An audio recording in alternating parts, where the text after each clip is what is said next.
اس میں آ جائے گا، ورنہ کچھ ٹائم لگے گا. جو آپ کاغذ پہ لکھتے تھے وہ ایک دن آپ کی آنکھوں پہ تیرنا شروع ہو جائے گا. وہ تصور آنکھوں میں آ جائے گا. جب آنکھوں میں آ جائے پھر لکھنا بند کر دیں. آنکھوں سے کہ اس کو دل کے اوپر اتارنے کی کوشش کریں. وہ کام تمہارا تھا، یہ پھر اللہ کا کام. اگر اس کا کرم ہوا وہ کاغذ والا اللہ یا دل پہ لکھا نظر آئے. پھر کیا ہوگا کہ پولیس والوں کی مور پولیس لکھا ہوتا ہے اس میں، اور جو اللہ والا محکمہ اس پہ اللہ لکھا ہوتا ہے، پہچان ہو جائے گی. لیکن جب وہ اللہ ایسا کالا سا لکھا ہوگا نا، جیسا کالا تو کہیں گے ابھی کچا ہے. کچوں میں نا 3 مہینے کچوں میں رکھتے ہیں، اس کو 3 سال کچوں میں رکھتے ہیں. جب اس وقت تمہارے دل کی دھڑکن تیز ہو جائے گی، تیز. کیونکہ پتھر کی تصویر زبان کی ہے، دل کی تصویر وہ اندر ہے، وہ ٹک ٹک کرتی ہے. اس ٹک ٹک کے ساتھ اللہ لمحات آتے ہیں. تو دل کی دھڑکنیں اللہ لمحات. رات کو سونے لگے انگلی کو قلم پیال کر کے دل کے اوپر اللہ لکھتے لکھتے سو جائیں، اسی میں نیند آ جائے. صبح آپس میں جا رہے ہیں ذکر خفی کرتے ہیں. جب تک دل کی دھڑکن سے نہیں ملتا اس کو ذکر خفی کہتے ہیں. جب دھڑکن سے ملتا ہے اس کو ذکر قلبی کہتے ہیں. کیونکہ جب دھڑکنوں سے مل جاتا ہے تو دھڑکنیں تو پھر بند ہی نہیں ہوتی ہیں. تو دھڑکنوں 3 سال لگتے ہیں اور اتنا پختہ ہو جاتا ہے دھڑکنوں کے ساتھ. پھر آدمی کہتا ہے اب میں اس کو چھوڑوں، کسی طریقے سے ناپاک ہو گیا ہوں، یہ ذکر اب نہ ہو. لیکن وہ ذکر ہٹتا ہی نہیں ہے. آپ اگر اس ذکر کو بند کریں گے تو اس کی جان جائے گی. تو 3 سال کے بعد یہ بالکل پختہ ہو جاتا ہے. وضو ہو یا نہ ہو، دل کا وضو پانی سے نہیں ہوتا. اور پانی میں سارا دن پڑا رہے، پانی تو ادھر جائے گا نہیں، تو دل کا وضو کیا ہو؟ وہ جب اللہ کا نور اس دل میں جائے گا، وہ نور اس دل کو دھوئے گا، اس کو بولتے ہیں وضو کر لے شوق شراب. یہ اس کا طریقہ ہے. تو اب دل کی دھڑکنیں ابھارنے کے لیے کہتے ہیں کہ کسانی یادی ولایت کہتے ہیں نا، لیکن کسانوں کا حال آپ جانتے ہیں. کیا سوچتے ہیں وہ ولی ایسے ہو سکتے ہیں جو ان کا حال ہے؟ تو فرادی ولایت کیا ہے؟ وہ سارا دن ہل چلاتے رہتے ہیں. جب ہل چلاتے ہیں ان کی دل کی دھڑکنیں ابھرتی ہیں. اب اگر ان کے ساتھ اللہ ملائے تو آدھی ولایت ہے نا. اگر نہیں ملاتے ہیں، جس طرح بیل کا دل دھڑک رہا ہے اس طرح اس کا دل دھڑک رہا ہے. اب کئی طریقے ہیں اس کے. بعض ولیوں نے کبڈی کھیلی، لوگوں کو کبڈیوں کے ذریعے یہ کبڈیوں کے طریقے رائج ہوئے ولی کی طرف سے. وہ لوگوں کو دوڑاتے، لوگ دوڑتے، دل کی دھڑکنیں ابھرتی. کہتے ہیں اب کبڈیاں چھوڑو، ان کے ساتھ اللہ.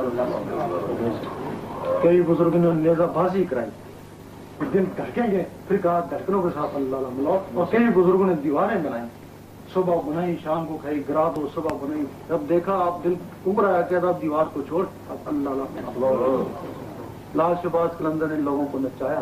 اب تک وہ موجود ہے. اگر وہاں گئے تو دیکھیں لوگ ناچ رہے ہیں، جس کو دھمال بولتے ہیں. وہ ناچنے سے لوگوں میں دل کی دھڑکنیں ابھری. جب ابھری پھر کہا اب ناچو، ناچنے کو چھوڑو، ان کے ساتھ اللہ. تو بعض بزرگوں نے پھر ایک اور طریقہ کیا. انہوں نے کہا کہ اس سے بہتر ہے اگر ساتھ عمل بھی ہو. انہوں نے کہا کہ یہ بیٹھ کے ضربے لگاؤ، اللہ اللہ، گھنٹہ 1.5 گھنٹہ جب ضربے لگاؤ گے تو وہی پوزیشن کبڈی والی پیدا ہو جائے گی. پھر اس کے ساتھ اللہ لگاؤ. تو بعض بزرگوں نے کہا کہ صبح دوڑ لگاؤ. روز کہتے تھے کہ روز 1 گھنٹہ دوڑو. یعنی دل کی دھڑکنوں کو ابھارنا خواہ کسی طریقے سے نہیں کیا. خواہ ضربوں سے ابھرے، خواہ دوڑنے سے ابھرے، خواہ سیڑھیوں اوپر چڑھنے سے ابھرے. مقصد ہے کہ دھڑکن کی ابھرے اور ان کے ساتھ. جو نوجوان طبقہ ان کی دھڑکنیں تو ہوتی ہیں، 40 سال کے بعد ہو جاتے ہیں، ان کی دھڑکنیں غائب ہو جاتی ہیں. جب غائب ہو جاتی ہیں تب انہوں نے ورزش کے ذریعے ان کو ابھارنا ہے. لیکن سب سے موزوں اس زمانے میں جو طریقہ ہے وہ اللہ کی ضرب ہے. کیونکہ وہ اکیلے میں کمرے میں بیٹھ کے بھی کر سکتا ہے، کوئی دوسرا دیکھ نہیں سکتا. مجموعی طور پہ بھی بیٹھ کے کر سکتے ہیں. تو اس کے لیے اجازت لے لیں اور اپنی قسمت آزمائیں. جو یہ ہے کہ یہ سب کے لیے نہیں ہے، سب کے لیے نہیں ہے، لیکن کیا خبر کس کے لیے. کس کو رب چاہتا ہے قسمت تو آزمائے نا. اور اس کے بعد یہ ہوتا ہے کہ یہ تھوڑا سا گرم ہے جلالی ہے، جب یہ عطا ہو جاتا ہے تو جلال ولال ختم ہو جاتا ہے. پھر بھی اگر غصہ آ جائے تو پھر دروشی پڑے، دروشی بھی اس کو ٹھنڈا کر دے. دروشی بھی اس کا بہترین. یہ دونوں چیزیں ہیں. آپ صرف کھانا کھاتے رہیں پانی نہ پیئیں، آپ پانی پیتے رہیں کھانا نہ کھائیں، بات نہیں بنے گی نا. پانی بھی پینا تو کھانا بھی. اسی طرح جلال بھی ہے تو جمال بھی ہے. کھانا گرم ہے تو پانی ٹھنڈا ہے، جلال بھی ہے تو جمال بھی. دونوں چیزیں ذکر بھی کرنا تو نماز بھی کرنی. ظاہر کی بھی صفائی اندر کی بھی. شریعت قالب کی صفائی کرتی ہے، طریقت قلب کی صفائی کرتی ہے. قالب کیا یہ مکان ہے، اب آپ بعض چیز کو صاف کر رہے ہیں، لوگ دیکھ رہے ہیں، بڑا واہ واہ کر رہے ہیں، کتنا اچھا مکان ہے، کتنا خوبصورت ہے. یہی کہیں گے نا. اندر آپ نے چھوڑا ہوا ہے اس کو ڈھیلا، اندر کا تالا نہیں کھولتے ہیں. لیکن جب کبھی خاص مہمان آیا وہ تو اندر کا رخ کرے گا. تمہارا کیا ہوگا؟ بات ٹھیک ہے، لگے رہو، سجاتے رہو، داڑیاں واڑیاں سب کچھ، لیکن جب رب نے دیکھنا چاہا تو وہ تمہارے دلوں کو دیکھے گا، وہ تمہارے اندر کو دیکھے گا.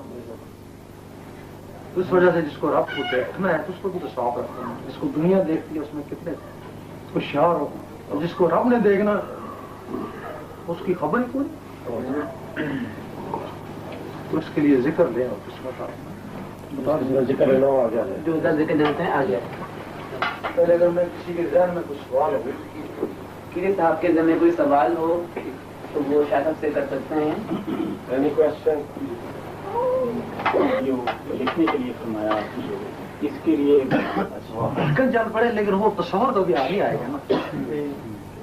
تصور تب آئے گا جب آنکھوں میں آئے گا، آنکھوں سے دل پہ لے کے جائیں گے. لیکن ذکر دھڑکن ہو سکتا ہے چاہیے. جب رات کو لکھنے میں بیٹھے اس سے ہو سکتا ہے بھی چل جائے دھڑکن کوئی کیا نہیں. لیکن اب یہ ہے کہ صرف اللہ اللہ ہو رہی ہے نا، اس پہ اللہ بھی درج آئے گا. کتنا بہترین کام ہے. ایک قرآن مجید پڑھا ہوا ہے نا، باہر سے خالی ہے، پتہ نہیں چلتا کہ کیا ہے، کس کتاب ہے یہ قرآن مجید ہے. اگر باہر ہی قرآن مجید لکھا ہوا ہے پھر لوگوں کو پتہ چل جائے گا دور سے قرآن مجید. اگر اللہ لکھا ہوا تو فرشتوں کو دور سے پتہ چل جائے گا کوئی اللہ والا. سبحان اللہ.